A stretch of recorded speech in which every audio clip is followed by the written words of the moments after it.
सोनाक्षी की रसोई में आज की स्पेशल गेस्ट है मौसमी चैटर्जी जी। ये जी नहीं, मौसमी आंटी। ओके आंटी मौसमी, तो आज आप क्या बनाएंगी? मैं क्यों बनाऊं?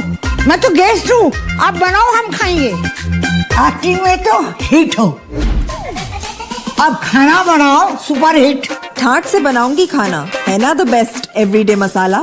आओ बनाते हैं मसालेदार छोले। छोले हर रोज के करी में एवरीडे मसाले, शाही बिरयानी में स्वाद का जायका। পটল পোস্ত আর সর্ষে ইলিশ ভাপা।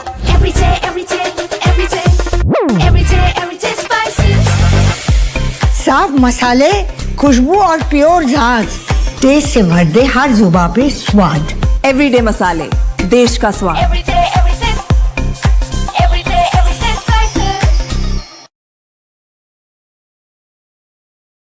दोस्तों नमस्कार, colonel Ajay CO Ajay astro money group first global astro finance digital channel से आपसे मुखातिब होता हूं। आज कैलेंडर ईयर के आखिरी सत्र यानी 30 दिसंबर सन 2025 में। दोस्तों आज के इस एपिसोड में हम चर्चा करेंगे अंतर्राष्ट्रीय खाद्य तेलों के बाजारों में चीन, मलेशिया, अमेरिका बाजारों में क्या रहा, क्या भाव चल रहे हैं, और साथ साथ भारत के प्रमुख बंदरगाह कांदला पोर्ट पर शिप्स की यानी जहाज़ों की क्या स्थिति है, कौन से जहाज आ रहे हैं, कब तक इसमें बर्थ होगी, और दूसरी महत्वपूर्ण जानकारियां जो एक खाद्य तेल के व्यापारी या व्यापार करने के लिए अहम स्थान रखती है।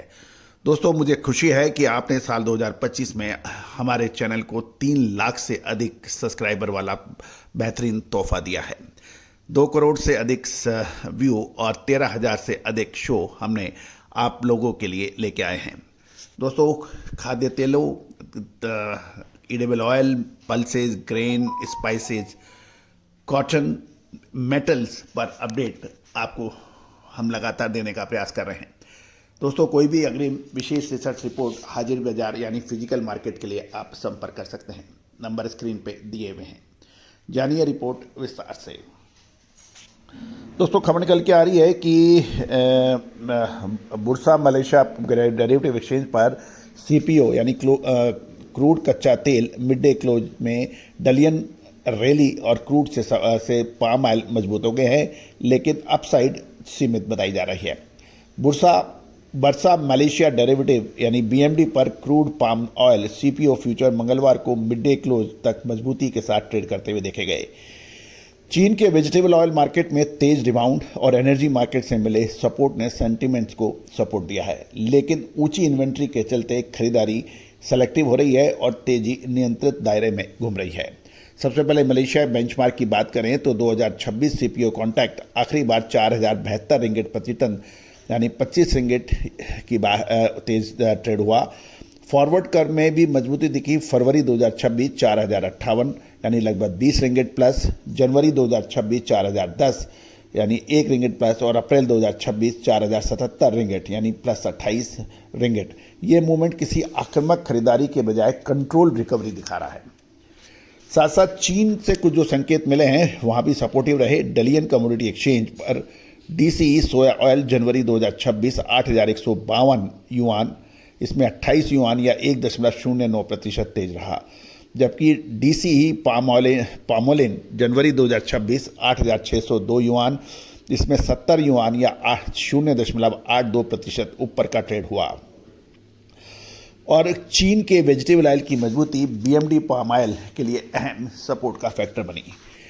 दोस्तों एनर्जी मार्केट की बात करें तो पाम ऑयल को सोमवार को कच्चे तेल में आई तेज बढ़त का फायदा मिला, जब फरवरी WTI क्रूड $1.34 या लगभग 2.36% तेजी के साथ सेटल हुआ, तो उस सेशन में कच्चे तेल के भाव काफ़ी हद तक स्थिर रहे। फरवरी WTI क्रूड $58.06 प्रति बैरल रहा, जिससे बायोडीजल लिक्विड सेंटीमेंट देखने को मिला। खबर ये भी निकल के आ रही है कि फंडामेंटल व्यू देखें तो सप्लाई एंड डिमांड का जो इक्वेशन है, कार्गो सर्वेक्षक के अनुसार 1 से 25 दिसंबर के दौरान मलेशिया पाम ऑयल का निर्यात में 1.6% से 3% की वृद्धि दर्ज है। साथ ही भारत जो कि ऑयल का सबसे बड़े आयातक देशों में से एक माना जाता है कि मांग में 5% यानी दिसंबर में 5% मंथली सुधार देखा गया। साथ साथ बेयरस्टोन की बात करें तो साल के अंत में इन्वेंट्री का उच्च स्तर बना हुआ है। हालांकि उत्पादन में मौसमी गिरावट शुरू हो चुकी है, लेकिन स्टॉक का प्रेशर कीमतों पर आक्रामक रूप से बढ़ने नहीं दे रहा है। तो दोस्तों, ये बुलिश और बियरिश का जो पॉइंट दोनों मैंने आप तक प्रस्तुत की हैं। अब मैक्रो फैक्टर देख लेते हैं, साथ साथ करेंसी फैक्टर क्या काम करता है। मलेशिया रिंगिट अमेरिकी डॉलर के मुकाबले 4.05 स्तर के पर स्थिर है और करेंसी में किसी बड़े उतार चढ़ाव के अभाव में अंतर्राष्ट्रीय खरीदारों के लिए पाम ऑयल की लागत में कोई विशेष बदलाव नहीं हुआ है, जिससे ट्रेड एक्टिविटीज़ नॉर्मल देखी गई है। अब हम चर्चा कर लेते हैं भारत के हाजिर बाजारों में, बंदरगाहों और प्रमुख मंडियों में पाम तेल की बात। कांडला बंदरगाह पर सीपीओ लैंडेड कॉस्ट करीबन 1141 के आसपास आ रही है। मुद्रा पर आरबीडी पामोलिन 1155 से 1160 और जयपुर दिल्ली पामोलिन रीच 1185 से 1190 प्रति 10 किलो के भाव बताए जा रहे हैं। साथ साथ अब हम चर्चा करेंगे कांडला बंदरगाह पर क्या स्थिति है। तो आज 30 दिसंबर सन 2025 कांडला पोर्ट यानी दीनदयाल पोर्ट अथॉरिटी पर खाद्य तेलों के जहाज़ों की स्थिति और शिप बर्थिंग की डिटेल आप तक पहुंचाई जा रही है। कांडला बंदरगाह पर खाद्य तेलों के जहाज़ों का दबाव बना हुआ है और ऑयल जेटी पर बर्थ के लिए औसत प्रतीक्षा लगभग 2.5 से 3 दिन चल रही है। बर्थ कार्यरत जहां वर्किंग एट बर्थ की बात करें तो वर्तमान में एमटी जेनियम गैंग और एमटी पैना जैसे जहाज़ों ऑयल जेटी पर रसायन और खाद्य तेलों के डिस्चार्ज में लगे हुए हैं। एमटी लीला फ्रंटियर ने हाल में ही फैटी एसिड वेजिटेबल ऑयल का डिस्चार्ज पूरा कर लिया है और जहां तक वेटिंग फॉर एंकरेज है यानी लंगर पर जो प्रतीक्षा करने वाले जहाज़ हैं वो लगभग 6 से 8 जहाज़ खाद्य तेल और रसायनों के भरे बाहरी लंगर यानी आउटर एंकरेज पर बर्थ खाली होने का इंतजार कर रहे हैं। कुल वॉल्यूम लगभग 1.45 लाख टन के आसपास बताया जा रहा है। दोस्तों, birth port update, operational update की भी खबर आ रही है, जो कि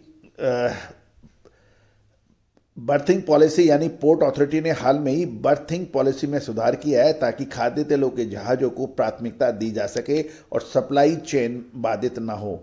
इंफ्रास्ट्रक्चर की बात करें तो नई 14 इंच पाइपलाइनों का काम तेज़ी से चल रहा है, जिससे भविष्य में डिस्चार्ज रेट में सुधार होगा और वर्तमान औसत डिस्चार्ज 300 से 500 टन प्रति घंटा है। ये इसमें भी सुधार होने की उम्मीद है। दोस्तों, लगातार अपडेट के लिए चैनल को सब्सक्राइब कीजिए, लाइक कीजिए, शेयर कीजिए।